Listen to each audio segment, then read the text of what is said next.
మాజీ మంత్రి ఎమ్మెల్యే హరీష్ రావుపై జాగృతి అధ్యక్షురాలు కవిత చేసిన ఆరోపణలను పరకాల మాజీ ఎమ్మెల్యే చల్లా ధర్మారెడ్డి ఖండించారు. కేసీఆర్ మార్గదర్శకత్వంలో పనిచేస్తున్న హరీష్ రావుపై కవిత ఆరోపణలు చేయడం సరికాదన్నారు.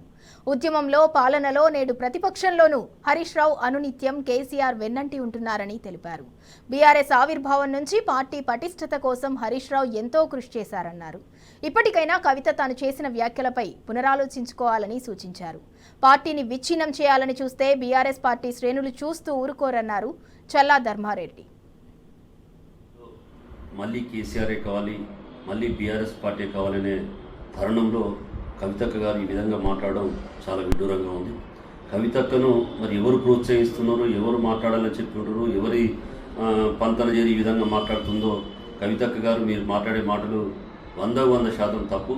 నిన్నొక కేసీఆర్ గారి కూతురుగా, మా సోదరిగా, నిన్ను అక్కగా మేము ఇన్ని రోజులు భావించామే తప్ప వేరే విధంగా నీ పాత్ర ఏందో మాకు అర్థం కావట్లేదు.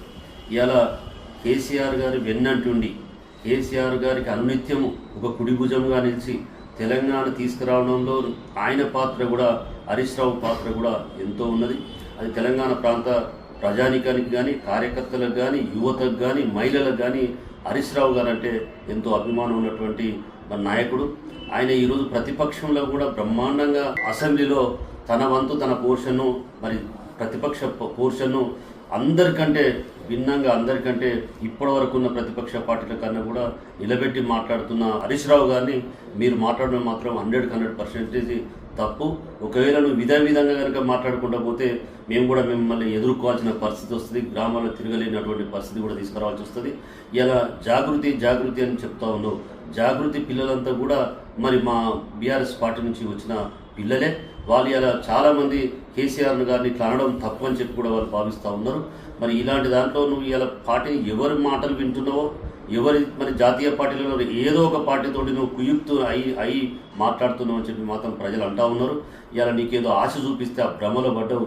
కన్న తండ్రిని కాదనుకుని అలా కన్న తండ్రి లాంటి పార్టీ ఈరోజు తెలంగాణ ప్రాంతానికి ఉన్నటువంటి పార్టీని కూడా విచ్ఛిన్నం చేయాలని చూస్తాను అంటే నీకు ఇక నేను చెప్తూ ఉన్నా చాలా ఎదుర్కోవాల్సిన పరిస్థితి ఏర్పడుతుందని చెప్పి సందర్భంగా తెలియజేస్తున్నాను.